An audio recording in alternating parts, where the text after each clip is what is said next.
Assalamualaikum warahmatullahi wabarakatuh. Balik lagi dengan saya Ferry di channel Pengen Jadi Hacker.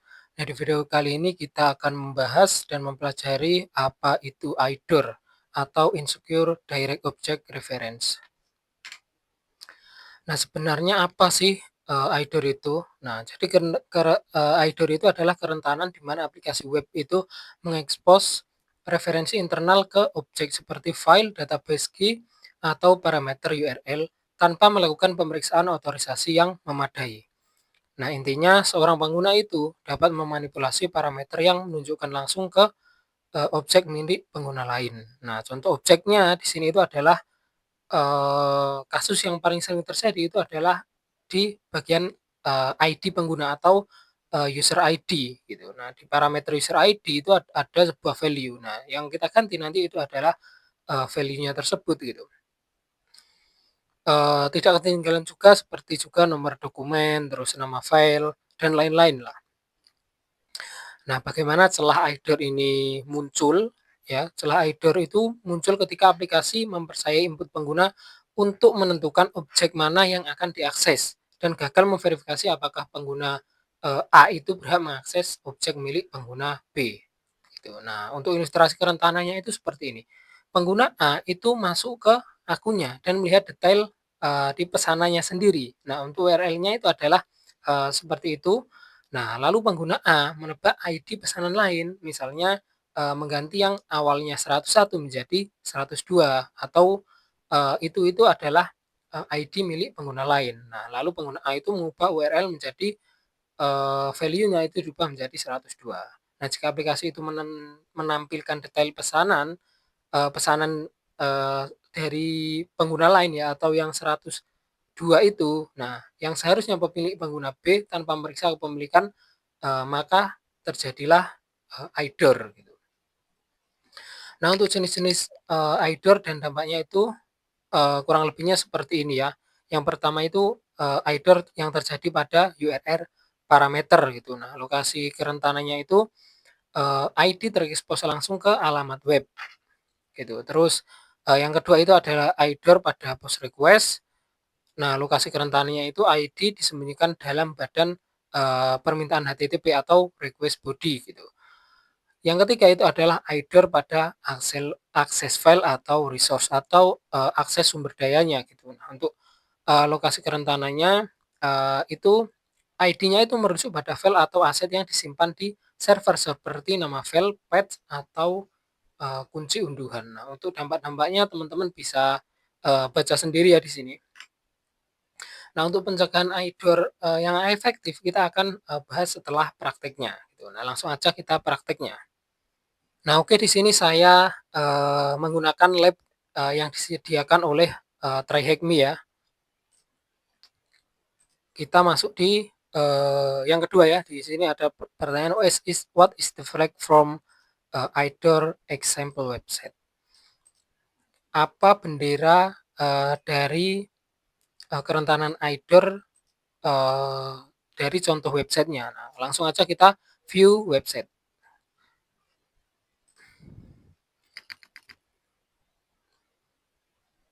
Nah, di sini itu ada beberapa menu ya. Itu ada shipping, terus ada order. Nah, yang akan kita eksploitasi itu adalah di order ya. Kita klik.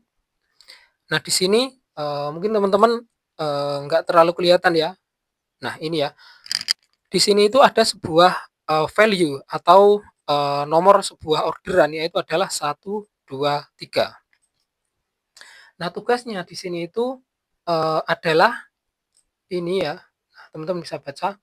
Kita itu akan mengganti atau ya mengganti sebuah value yang 1234 ini menjadi 1000 gitu. Nah, di sini juga apa namanya? Diarahkan lah ya. Nah, di sini bisa dibaca try changing the URL below to view order number 1000 gitu. Jadi kita coba ganti URL untuk melihat orderan nomor 1000. Nah, jadi di sini kita ganti yang 1, 2, 3, 4 itu menjadi 1000 ya. Lalu kita enter. Nah, di sini kita itu sudah berhasil mendapatkan sebuah flagnya, yaitu adalah THM Doorbell Found. Nah, inilah contoh kerentanan apa namanya IDOR gitu ya. Nah, lalu kita tempelkan di sini. Kita ketikkan di sini ya, THM IDOR full found. Lalu kita submit. Nah, di sini udah berhasil ya. Lalu kita close aja. Nah, untuk praktek yang kedua kita di sini akan menggunakan sebuah mesin virtual ya, yang disediakan juga oleh TryHackMe. Nah, di sini untuk alamatnya ya. Ini untuk alamatnya. Nah, di sini saya sudah login ke akun saya gitu. Ntar saya cek ya. Nah, di sini ada informasi akun saya ya di sini. Ini untuk username-nya tes, terus password-nya itu untuk emailnya itu tes @gmail.com. Nah, di sini itu tugasnya itu ngapain gitu kan? Kita lihat di sini ya. We start by investigation information get pre-filled. Nah, jadi kita disuruh menginvestigasi pada pet ini di bagian parameter ID terus value-nya gitu ya. Nah, di sini kita itu disuruh ngapain gitu. Nah, di sini itu ada tulisannya what is the username for user ID one gitu ya. Nah, di sini itu kita bisa menggunakan ini ya, di sini U browser development tools. Jadi kita bisa pakai developer tool gitu ya. Terus kita disuruh select network, tap and then refresh the page. Kita akan menggunakan network, nanti kita akan merefresh sehingga network tersebut itu bisa mendapatkan sebuah data gitu.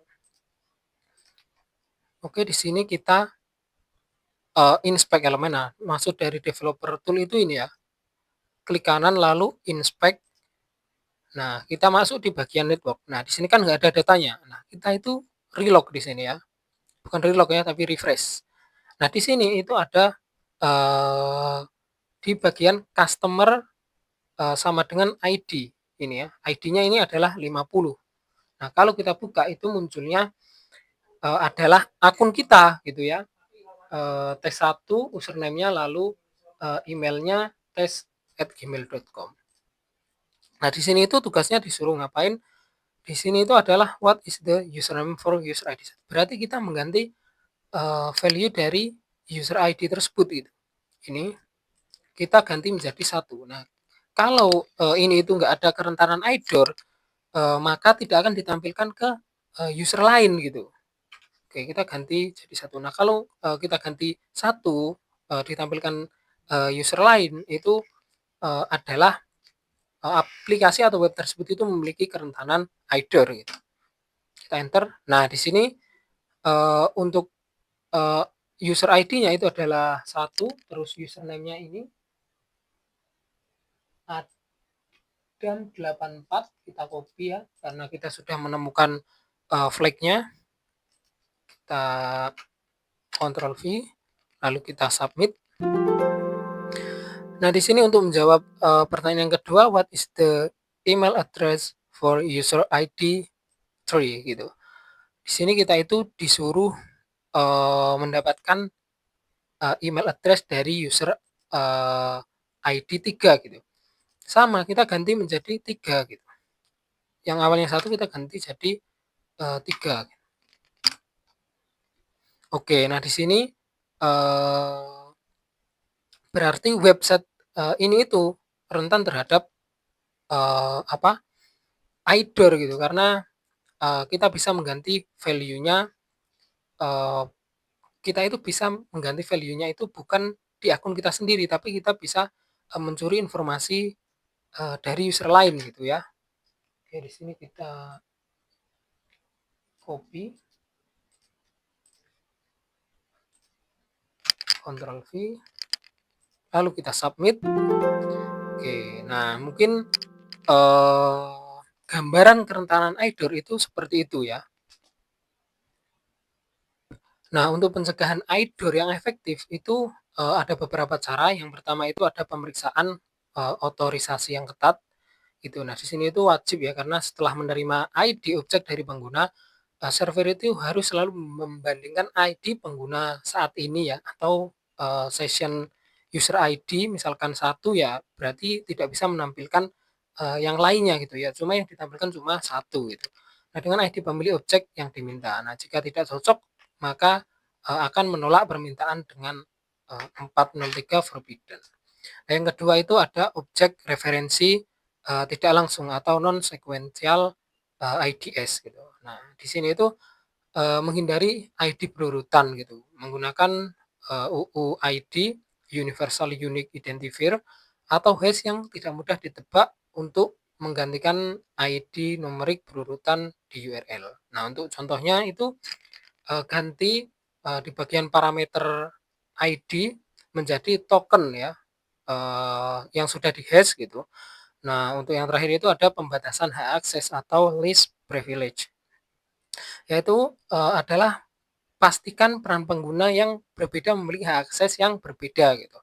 Misalnya pengguna normal tidak bisa memiliki akses ke endpoint get, /API/admin/config. Nah, mungkin cukup, sekian apa yang bisa saya sampaikan, kurang lebihnya saya mohon maaf.